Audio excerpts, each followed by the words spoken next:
This Coast to Coast Entertainment Network program is brought to you by Beside Me Bracelets. Our bracelets are handmade for any occasion. Use the promo code Coast to Coast for 15% off. Visit their website at besideme.com.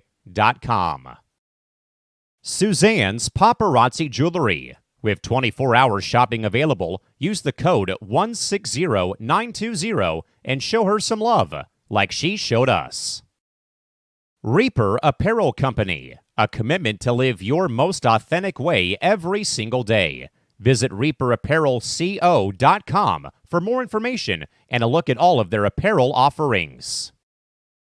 And by Good Day Embroidery, your local source for custom embroidery, screen printing, and more. Log on to gooddayembroidery.com for more information.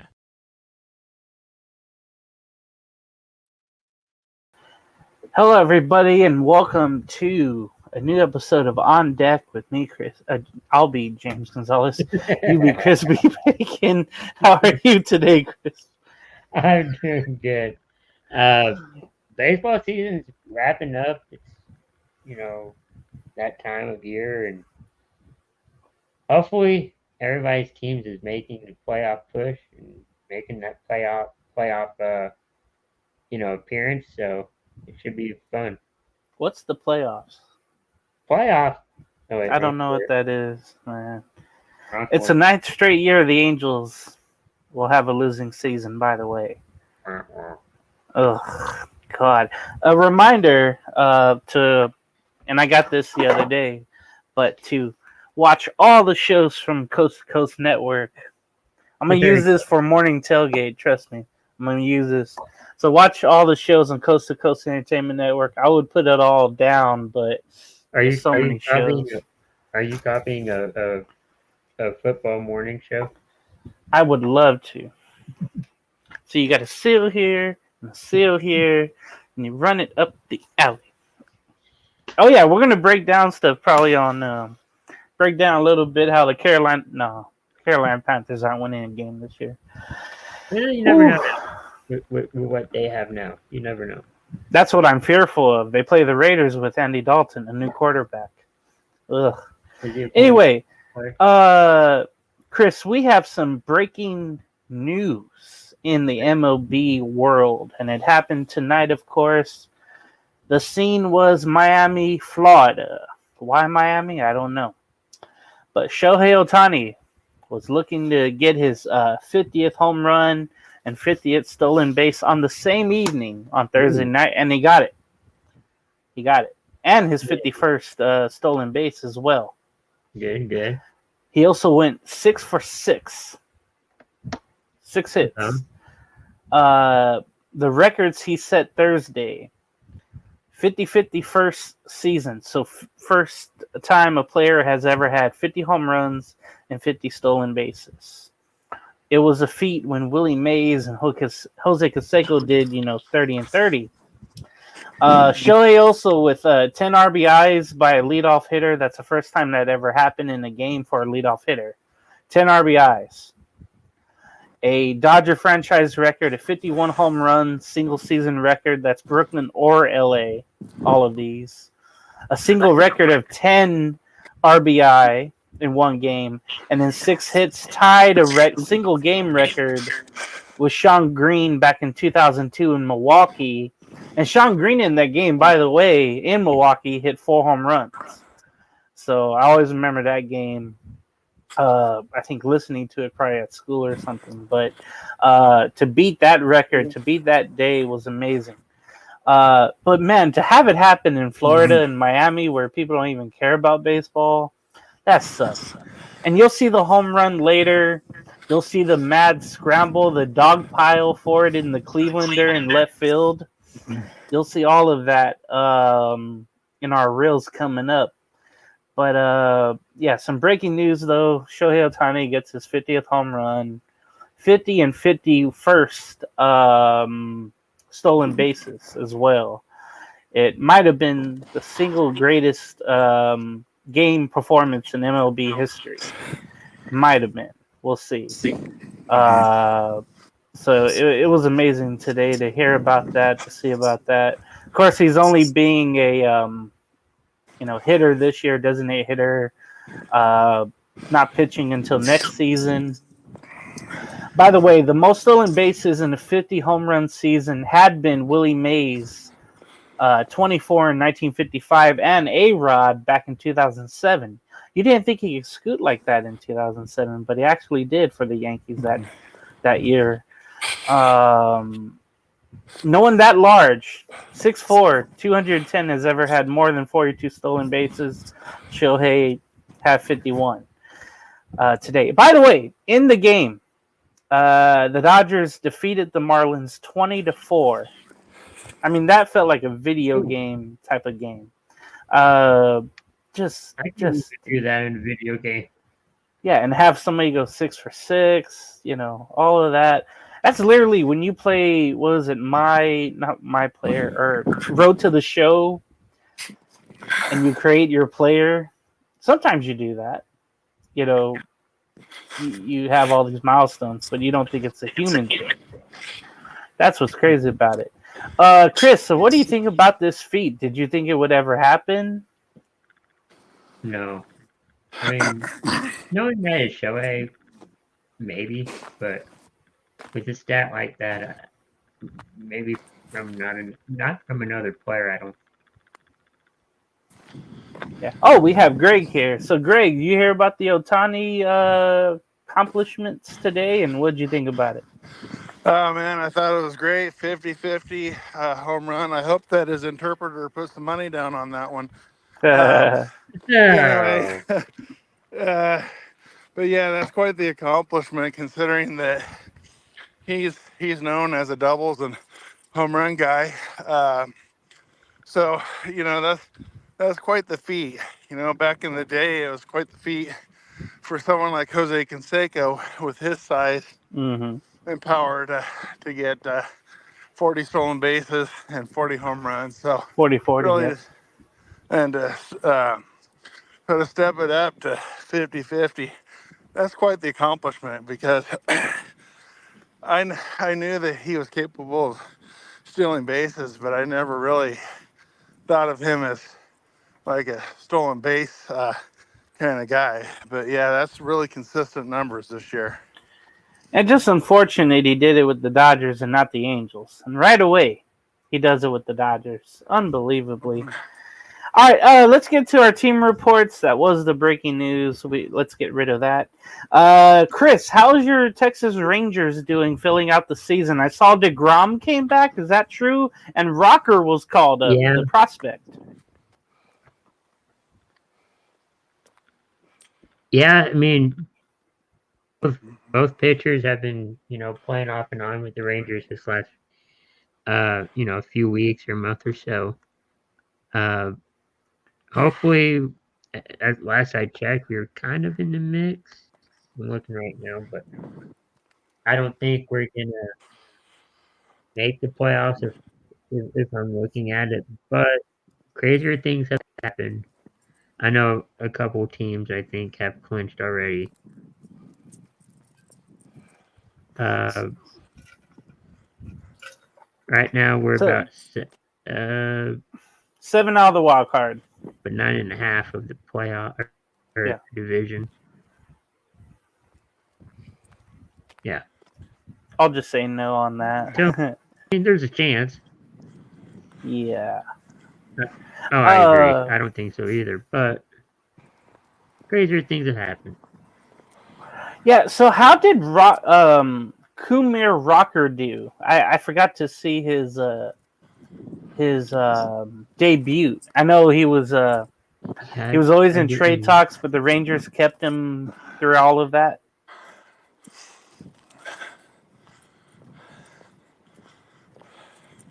I didn't see either, but I can look real quick. I have it here, I think, where Rocker. See what he had with the Rangers. I know he had his home. Go ahead.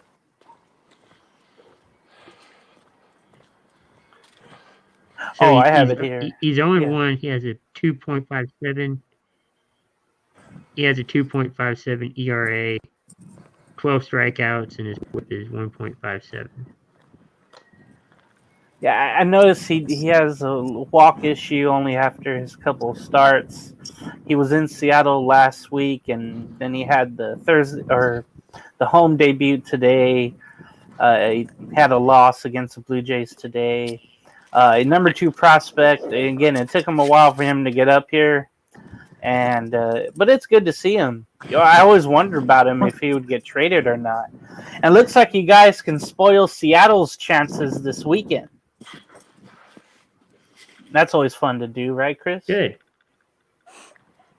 Oh yeah. Yeah, Seattle Let's do looks it. like they're still in it, but they could follow out. They're only 2 back of Minnesota there, and of the third wild card spot Yeah.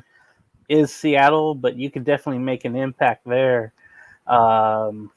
That would be something. All right, Greg, how are your Cardinals doing? I haven't been watching them, but I believe they've been eliminated, at least from the. I know Milwaukee won the Central. Yeah, my Cardinals, they made a late push right around the All-Star break, picked up some younger arms, got rid of a few of the older guys in the lineup. They Tommy kind of Pham. mixed. Yeah, they kind of mixed and matched for a while, and they made a little bit of a push, but they've just ran out of steam. I think they're going to fall, 2, 3, maybe 4 games outside of getting a wild card spot. So they made a good run, but unfortunately they got off to such a poor start this season, and it was. You don't want to see a team with such a storied franchise that's been so consistent over the years kind of have to get in reset mode, especially when they've always been in contention for a playoff spot year after year. But it's just been one of those years where we almost dug deep enough to find a way to get into the playoffs, but it just wasn't quite enough. And we're gonna fall a little bit short, but they've had some really good games. So I'm pretty proud that they fought as hard as they did this year. Yeah, I'm looking at them. They're 8 games back to the wild card. That's pretty much out of it. But I did notice too, a lot of the fan base didn't really show up, especially against the Padres series, that 4-game series. A lot of them, I was watching the local news station on YouTube there in St. Louis, and they were interviewing the fans, and the fans seemed pretty pissed at the front office, the ownership, because they've always known the Cardinal way. And right now, that's just not happening. Do you concur with that? Yeah, I don't think I'm like nearly as pissed as some of the people that are actually living in the state of Missouri or people living in St. Louis. Being a Cardinals fan in the state of Oregon, I still want them to do well, but I think that management's been pretty passive. They've tried to pick up guys on cheaper deals or try to get like 1-year rentals, and I understand their frustration because they're so used to the fans themselves are just so used to seeing the Cardinals in the postseason almost every single year. So to have a year like this, and when we've had managers that have done a decent job. Schilt wasn't a bad manager. They just went in a different direction, even when he had winning records every season. So I think there's been a major shift, and I think that we spent a lot on Arenado and Goldie. Got rid of O'Neill, who's really thriving elsewhere right now. And I think that a lot of people are just upset that we didn't get enough firepower in the lineup and invested a lot this year in older arms, and then had to go digging for younger arms to try to bail us out of this season. So I understand the frustrations, especially when you're a team and a fan base that's used to winning or always having a winning season, a playoff contending season. So there's a lot of frustrations. Not near the frustration of the Chicago White Sox base, but yeah, a lot of people are just upset because they don't feel like the management and the executives are really doing much to invest in the future. Yeah, certainly true. Speaking of all of that, the Angels, they're about to lose again, or at least to the Astros again. They're down 3-1, top of the ninth, and Houston's closer is up. 4-game series in Houston. By the way, they did take 2 out of 3 against the White Sox, but lost 2 out of 3 to the Astros. Right now, the Angels in last place in the American League West at 62-90.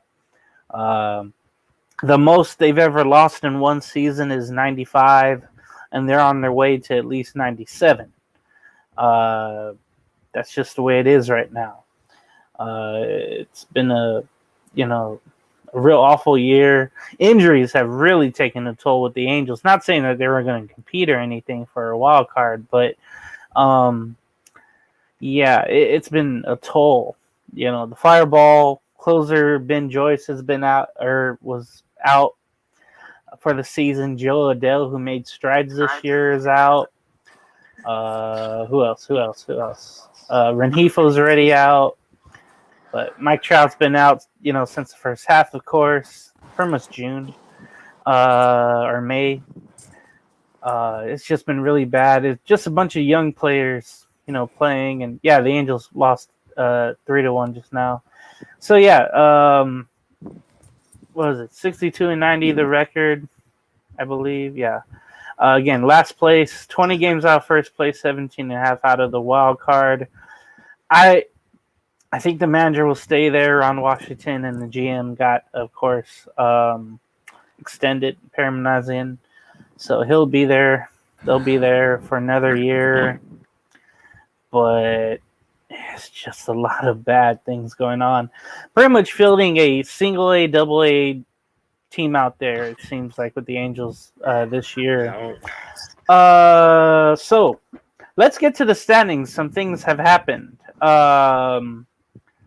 Let's start, of course, in the AL West. The Astros are 82-70. They lead the Mariners by 4.5 games for first place. You got Texas 9.5, Oakland 15.5, and the Angels, like I mentioned, 20 games out. The New York Yankees have clinched a playoff berth. I believe it was earlier this week.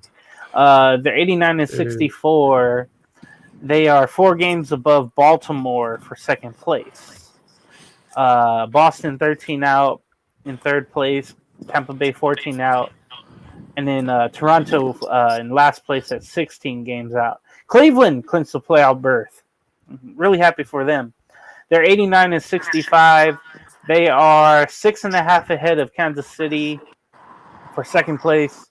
So it's a matter of time before Cleveland gets it. Detroit in third place at 8.5 games out, just like Minnesota. And the White Sox, who are chasing history the wrong way, are 52.5 games out. They are 36-117. By the way, the worst record of all time in the modern era were the 62 New York Mets at 40-120. So the White Sox only need 4 more losses for that to happen. The National League, the East, the Phillies lead the Mets, who have taken over second place by 6 games. The Braves at 8 games in third place out. Washington 23 games out, and then Miami at 35 games out of last place, out of first place. Milwaukee clinched their division, the NL Central. They are 88-65 right now, 10 games above Chicago, 11 over St. Louis, 14.5 over Cincinnati, and 16 over Pittsburgh. The Dodgers clinched a playoff berth.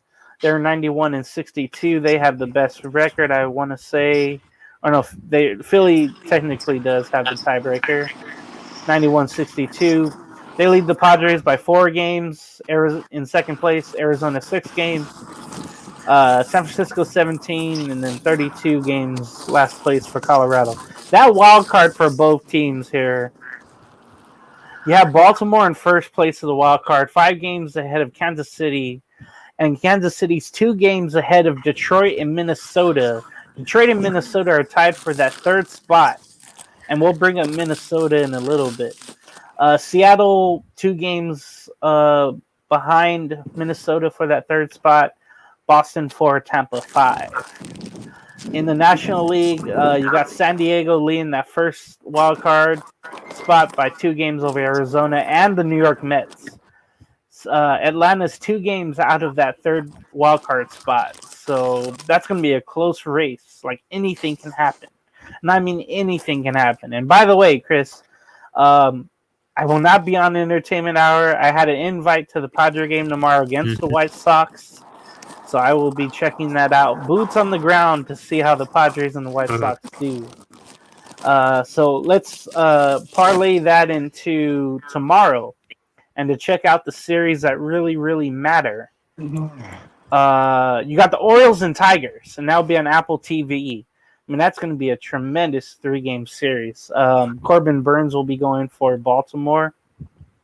You got the Twins and the Red Sox. The Twins trying to stay in the thick of things. You got the Phillies and Mets. First place, first, second. Also on Apple TV tomorrow. That's going to be fun. Braves go to Florida. Like I mentioned, Chris, Seattle plays the Rangers. Texas can play spoiler. The Royals host the Giants in San Francisco, the rematch of the 2014 World Series. You got Arizona and Milwaukee. Now, Arizona trying to keep that wild card spot. Milwaukee already clinched their division. You got Cleveland in St. Louis. So they're trying to get the Central.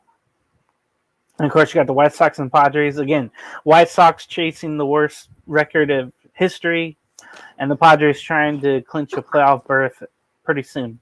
The last visit for the Yankees in Oakland coming up this weekend.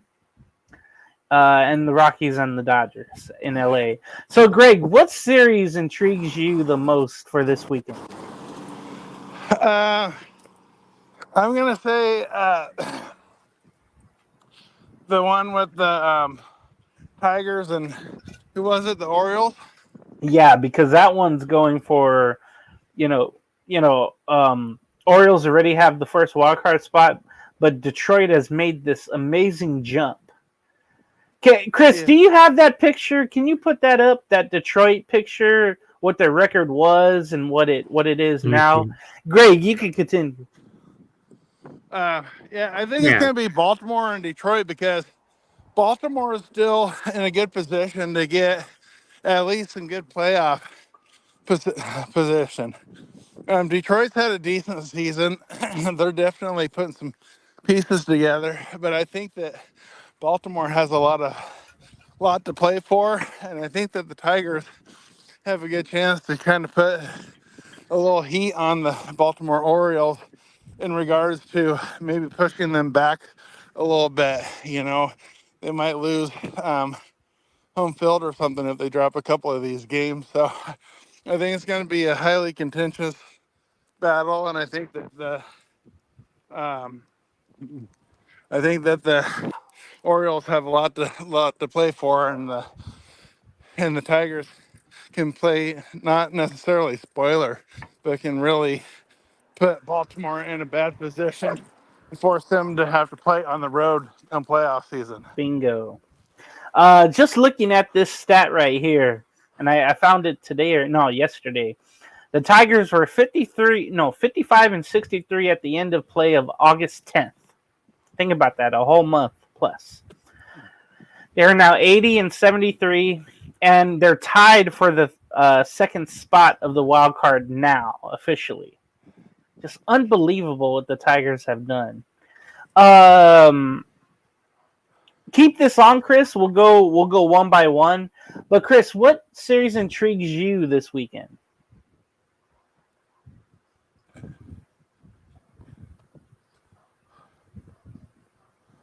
I want to see if I doubt it. Chip away at Seattle. I really doubt it. Yeah, make it interesting.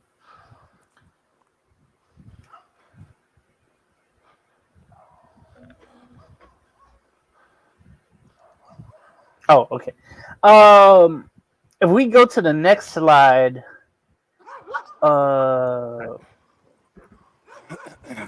on on the screen Yeah. here, we'll go slide by slide of the news that has happened lately.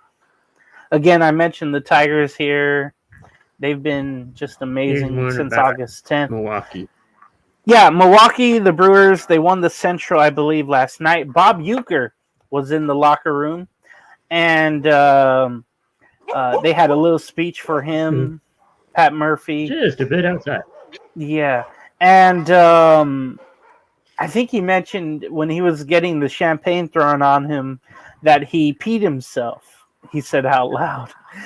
I couldn't believe that. But yeah, a lot of people didn't know what the Brewers were going to be this year. And with Willie Adames being a free agent and with him balling out this year, and Devin Williams, you see number 38 right there, having injury issues all year long. And with their starting pitching being an issue, it's just been amazing what they've been able to do. Any of you want to take a stab at what the Brewers season has been late this year?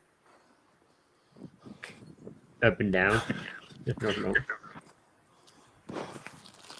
How about you, Greg? What have you seen from your counterpart in the Central? Well, the Brewers have just been, they've always, for the past 3-4 seasons, maybe 5, they've been very consistent. They've been kind of neck and neck with the Cardinals, always giving us problems. And I'd say that when I think of the Brewers, I think of a team that's kind of clicking. They're hungry. They're, in my mind, they're kind of a group of overachievers. I don't think anybody really had like huge expectations outside of the city of Milwaukee, but they're just a team that's hungry. They're playing good team ball. They're getting solid pitching. After the departure of Corbin Burns, I thought that was going to be a huge blow, but they've been able to kind of weather the storm. And Colin Ray and some of the others in the rotation have picked up the slack. They've just been a very, very solid team. I don't know how dangerous they're going to be come playoff time. They don't put up a huge amount of runs sometimes, but I think that they're going to be forced to be reckoned with come playoffs just because they're hungry. They have a good manager. They don't have a lot of top tier money talent in their roster, but they're just a team that seems to know how to play solid baseball. And so I got to give my hats off to them. They've really played consistent all year long, and they deserve a shot at some playoff success. All right, Greg, take a break. I can tell you need one. Well, I'll go run through these. Get it? All right, next one. We have Jose Altuve looking like a little toddler here. Well, the one before, but yeah. Yeah, look at him. So there's a video I sent you, Chris, that that maybe you could play later on in our real segment.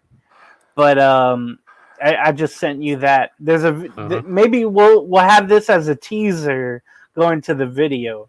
But doesn't Jose Altuve here look like a little toddler? They're trying to get him dressed, and he keeps taking off his socks and shoes. He doesn't want to go outside. He wants to stay home and play on his tablet. I don't want to get dressed. Yeah. Yeah. All right, next one. That would be a teaser. And the next one for me.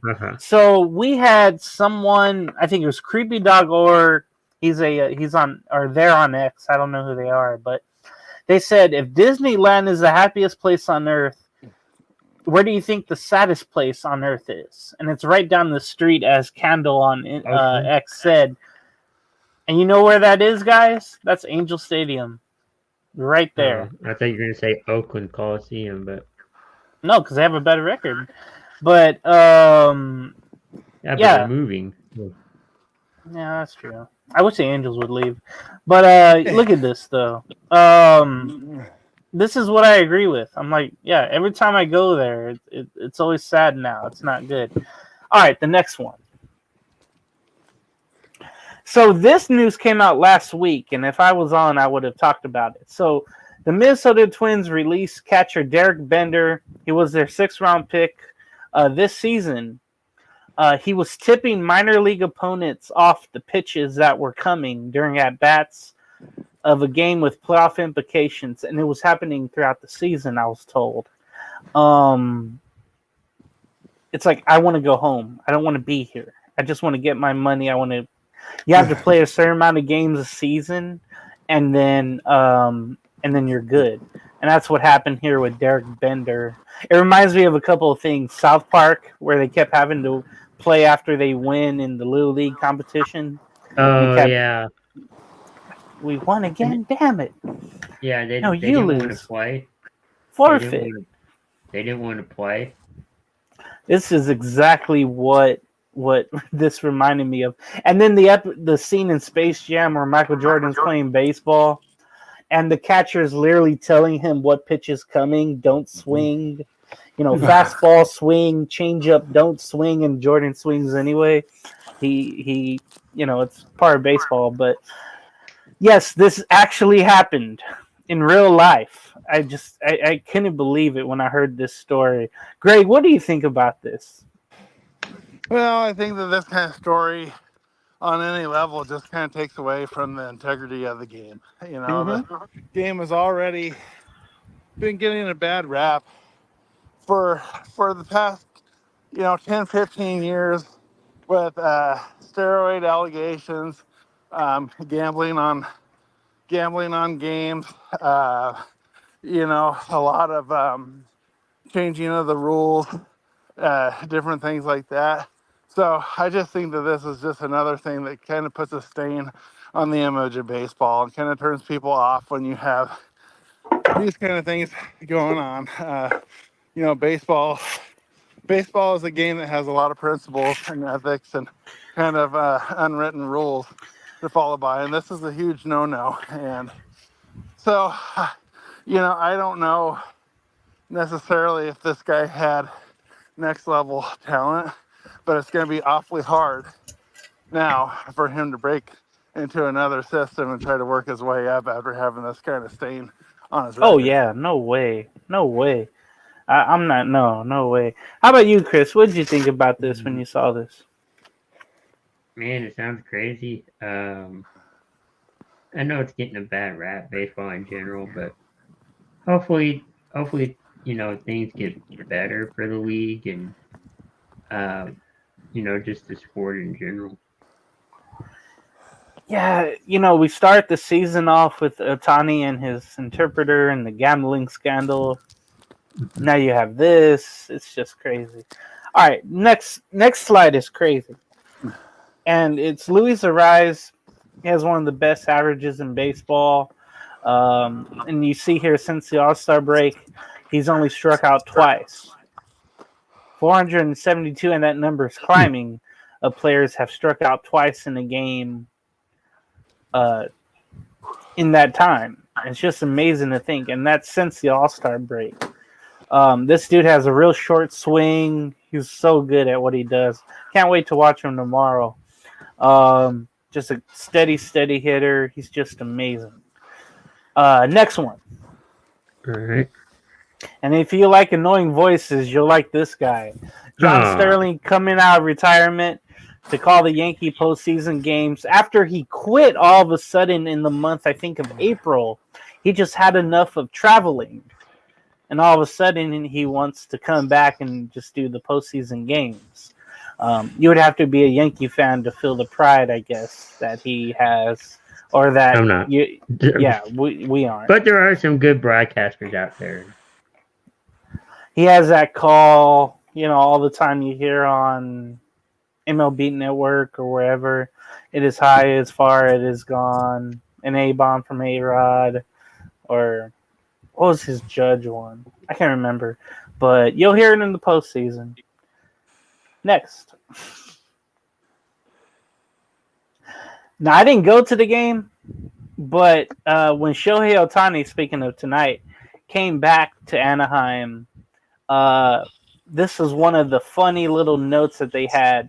You know, usually they put, "Oh, this player went to this college," or "This player has this hobby in the off season," or "This Used to player work has this many, cousins or brothers or whatever. Mom was a, typewriter, whatever."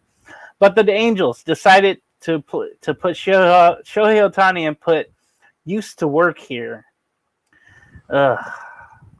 That haunts me every time now I see this. But I thought it was funny. Usually the PR department of the Angels entertainment drops the ball, but this was actually kind of funny. That'd be funny if any company would do that. Hey, like you're there to pick up something, depending on what you know job you worked at, or you'll be like, hey, you used to work here. Sounds like it happened in the office. Yeah. The next one is for you, Chris. And I don't know if you talked about it, but Elvis Andrews, he retired as a member of the Rangers, I believe, a couple of weeks ago. And Not surprising on this one, though. yeah, I was going to say, what do you remember about him? Because he was there a while back. He got a big contract with Texas. He was there when they first started to get good. And then when they went on those World Series teams, and then eventually played with the White Sox and the A's. I feel bad he just didn't get a ring with Texas. One strike away. After 2 attempts, Yep. he didn't get it, and yet we went to the World Series last year. He wasn't with the team, obviously, but doesn't that hurt? It does for him. Yeah. I'm trying to think though, Chris. Did he do enough? Did he do well enough to get his number retired or no? Oh yeah, I think he'll get it retired. Yeah, I know what you guys have. What Michael Young, Adrian Beltre, Nolan Ryan. I want to say there's another one too. Oh, Pudge, Ivan Rodriguez, number 7. Mm-hmm. Am I missing one? Maybe that's it, but maybe we'll see number 1 on one of those platforms in left field. All right, our last slide is an amazing stat from Nolan Ryan when he was a California Angel. His fastball one time was clocked at 100.9, call it 101 miles per hour, but using today technology, that pitch would be an estimated 108.5 miles per hour. Now, I talk about this because this season we've had 2 record-breaking pitches, or 3, I should say, 2 by one person. Aroldis Chapman, I think threw 104, and then Ben Joyce, the Angel closer, threw 105 twice. It's just amazing to see, and how technology has kind of boosted up all the numbers. Basically, it's been amazing to see. Greg, what do you think about this? That Nolan Ryan, was he this good? He was before my time, but I've only heard great stories. Well, Nolan Ryan was this good, and I think that when I think about Nolan Ryan, he's an obvious Hall of Famer. He got inducted many years ago into the Hall of Fame. But when I'm looking at his win-loss record and the teams that he played on, he had, he's not too far over 50% win percentage. He had 320 something wins, I think, and 280 losses. But he had a lot of games that he got a no decision for, and a lot of those games that he lost, he probably could have been a 500 win pitcher if he would have played for better teams that would have given him better run support. So yeah, He was an outstanding pitcher. He played on a lot of subpar teams. They didn't seem to have his back on a lot of his outings. He's definitely, the all-time strikeout king. Some of these guys coming out now would have to play for like 30 years just to even come close, to even come within like 1,000 strikeouts of his all-time total. So he was just a guy that went out there. He had excellent form.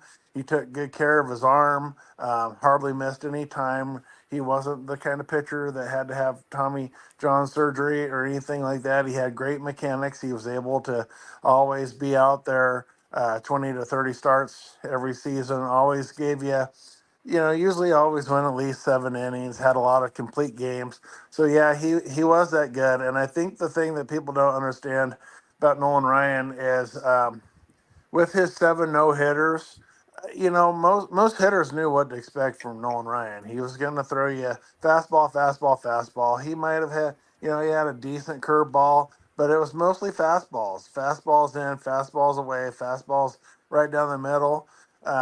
You know, about 4 out of every 5 pitches was going to be a fastball, but a lot of people just couldn't hit it because he had a lot of movement on that fastball. So even if he was throwing,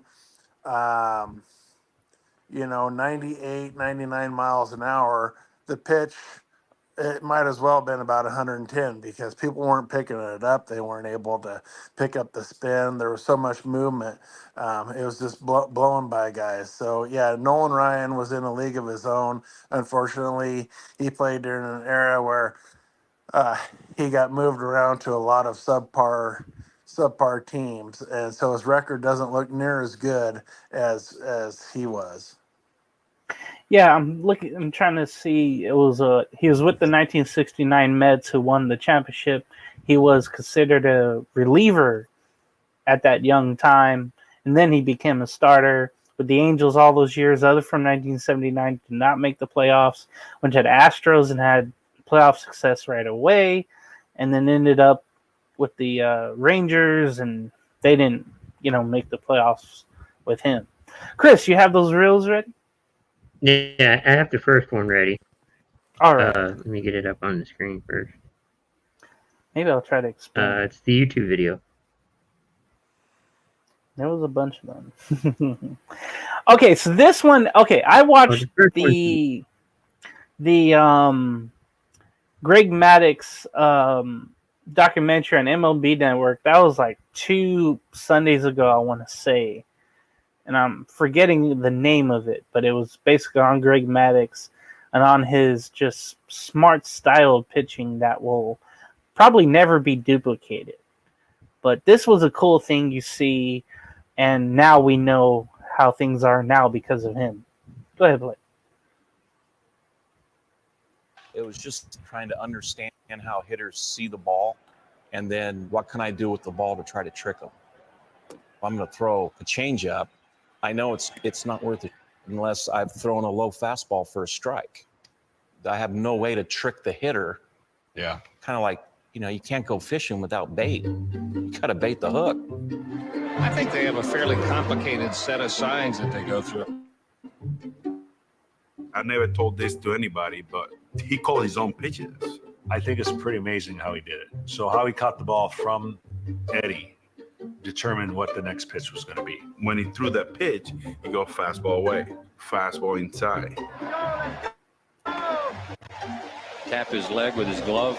That is a sign to Eddie Perez. This is changeup. A cutter and curveball was this. Nobody ever knew it.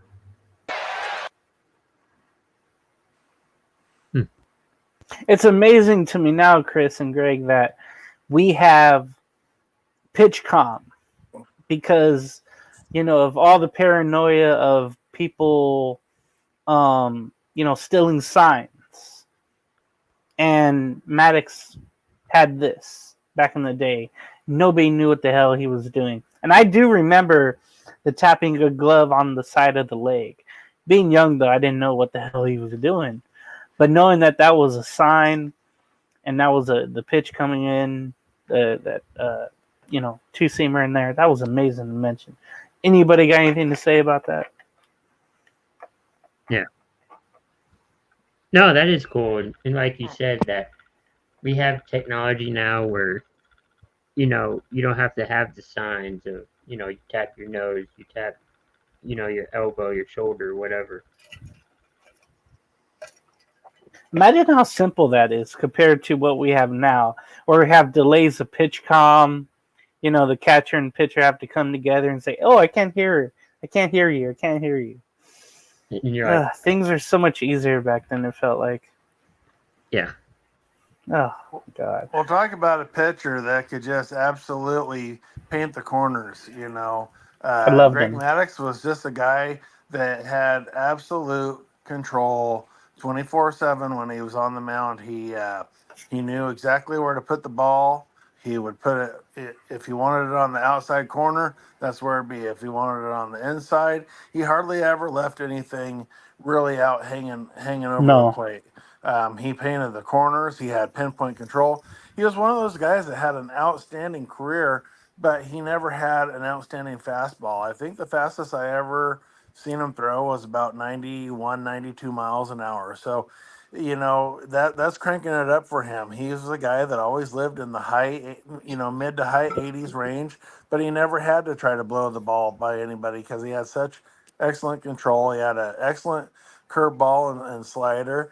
So if his control was on, he's pretty much unstoppable out there. So this one here is Jackson Rutledge is the pitcher of the Washington Nationals. They're playing the Pirates. I believe this was sometime last month. Huh. And it's been happening. I think this is the third time I've seen it this year. It probably happened a little more. But Millis knew this it was right away. wild. So Ow. the people behind. If you didn't catch that, the throw hit him right in the head, and somehow that pitcher was okay. Just crazy how that is. Millis knew it right away. Booyah! So the people behind. That's is been the crazy. Nationals since 2020, by the way. You want me to play That's- it one more time? No, we got enough concussion symptoms already. Yeah. Here you All go. right, the next Here comes one the- should be you. the- Oh, this one is crazy. This one, I'm not even going to explain it. Just play it. Yeah, play it. Let the music play. There's no. This is one of the smartest plays you'll ever see. Here it comes. Pitcher noticed the runner stealing home. Did the pitch hit the batter? Him out. Well, Holt bluffed it on the first pitch of the at-bat. He hit the batter with the pitch, so the play would be called dead. Simon will be awarded first, and they're going to send Holt back to third base. He bluffed it on the first pitch of the at-bat, and you could tell that he knew if he tried it, that he would be successful. Now, I've never seen that, Wow. Greg, but that's just amazing to see that, where a pitcher saw that runner breaking for home. Like, you know what? The pitcher's up of the other team. I might as well hit him and stop that run from coming home. Have you ever seen that before, Greg? No, I don't think I have. That's pretty rare play. That's one that I don't think I've ever seen. And you would imagine this was before the DH rule for both leagues, that pitcher maybe got an ounce of revenge. Maybe they hit him when he came up. Okay. What's from Instagram? Okay. It's an Instagram. You're right. So this was the home run, and this was also There you go. the scene It's showcase. behind the wall and the mad scramble for the 50 home run. As you know, it would, take millions of dollars maybe for that home run ball. And the worst place to have baseball in Miami got this historic feat. If you could play the video.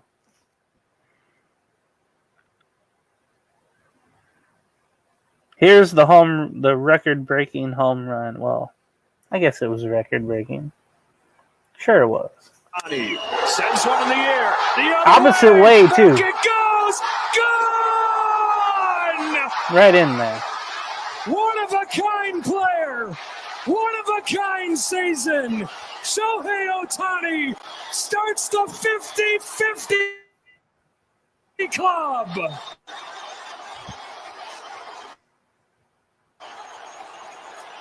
Was that the video I sent you, Chris? Yeah. Okay. What happened? All right, next one. Yeah. No, I thought it was one that I sent you with the fans going crazy over the ball and just jumping over each other for it. Maybe it'll be on one of the next ones. Yeah. But yeah, that was the actual home run. That was on the Fox broadcast. It sounded like. Oh, it was nationally televised? I didn't even know it. That makes sense. Here it is. So watch the dog pile for Shohei's 50th home run with the 50 stolen bases.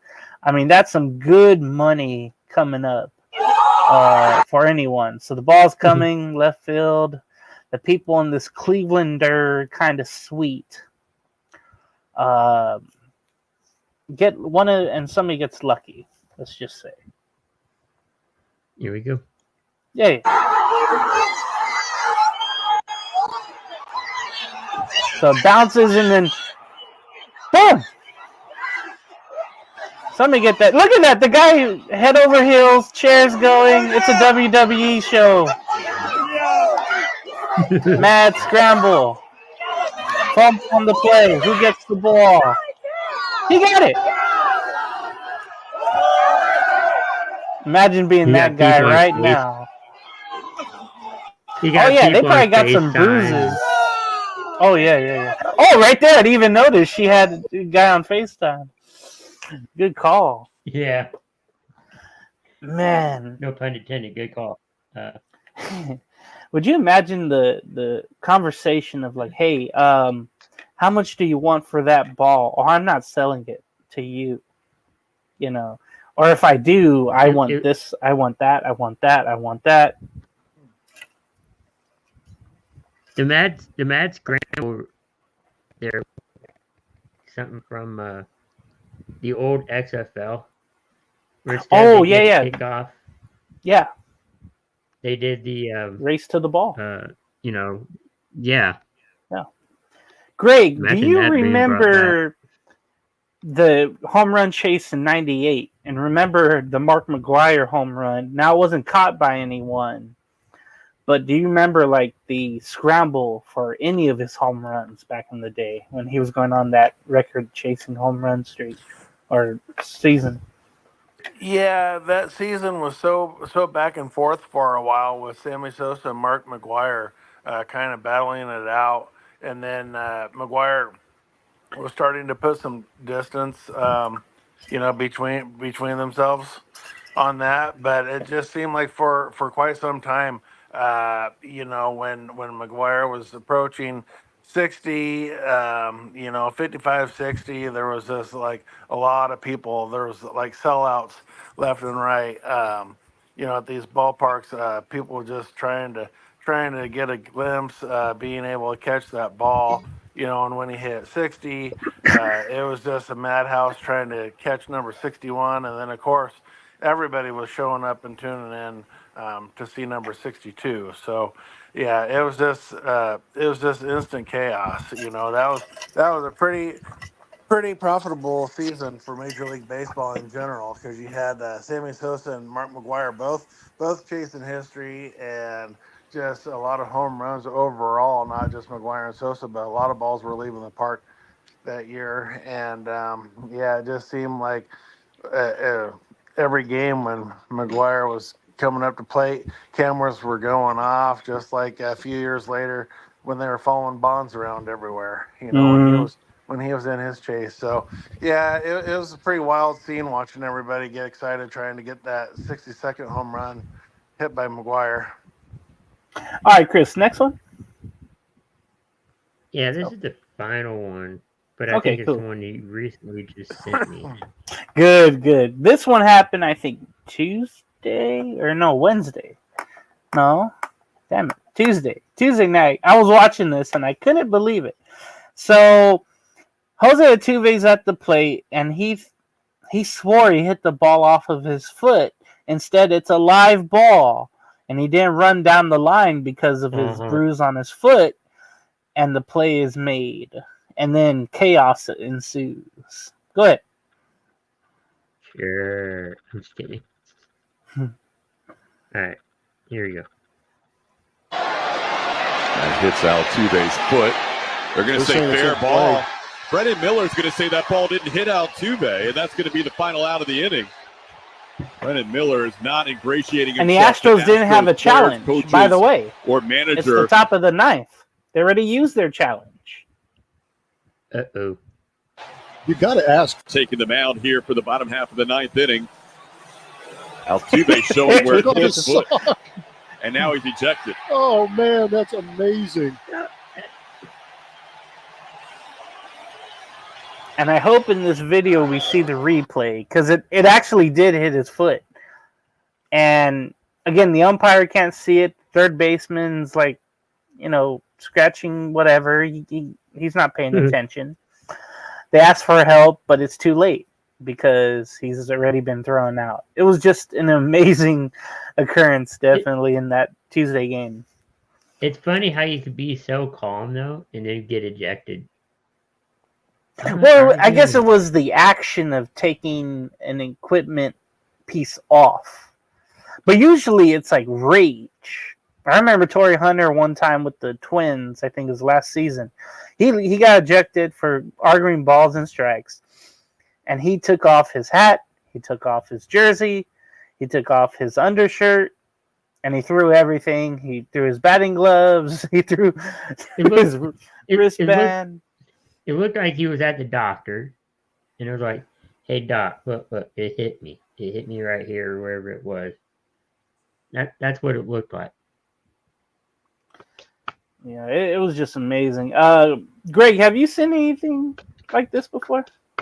Oh yeah, I've seen it plenty of times where people might think that the ball's going foul or thinking that they got hit by a pitch. I've seen people that weren't hit by a pitch, but the ball came within an inch or so, and they start walking up the first base line thinking that they're going to get a free base, and then they get sent back to the plate. So I've seen a lot of these kind of mistaken calls, but this one actually did go off of Altuve's foot. But I think the lesson here is that anytime the ball is in play, whether you think you hit your foot or anything like that, or whether you think it's going to go foul, you just need to hustle. You need to run down the line like it's a live play, like it's a legit play. That's what we're taught in Little League all the way up, is you play every play just like it's live. So I get that it hit his foot and he was just standing there thinking that it was going to get called, but it wasn't. And that's why you just have to play every situation like it's reality. So these guys are getting paid big bucks. They shouldn't be taking plays off like that and everything, because you never know what's going to get called. So he should have probably ran it out if he could, regardless of what he felt, because nobody made that call. So he should have been doing something about it. That's definitely true. All right, Chris, let's get to our final thoughts. I'll start off with Greg.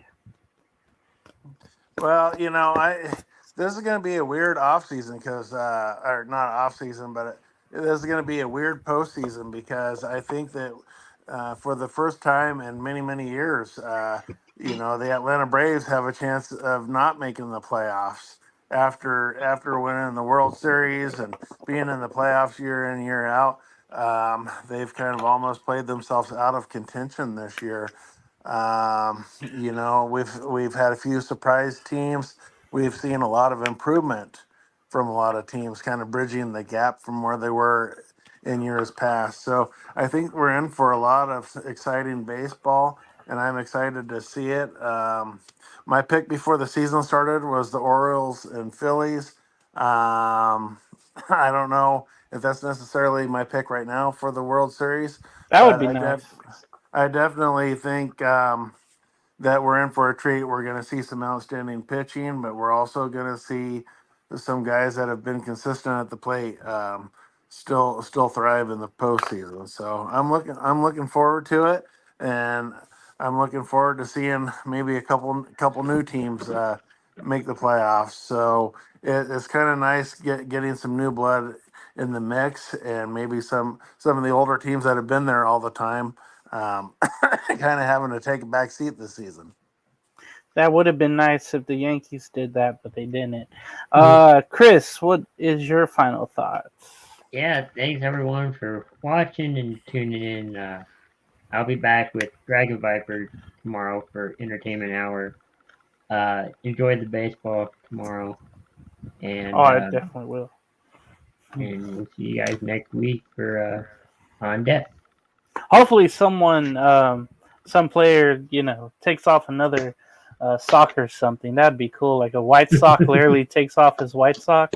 That would be cool. A reminder to watch CTC programming right there all week long. Of course, mention Randy and Chris will handle Entertainment Hour tomorrow. And then also Sunday for morning tailgate. That is going to be fun. I'll be up this time for sure. There you go. So thank you everyone for watching On Deck, and we'll see you next time. Later, folks.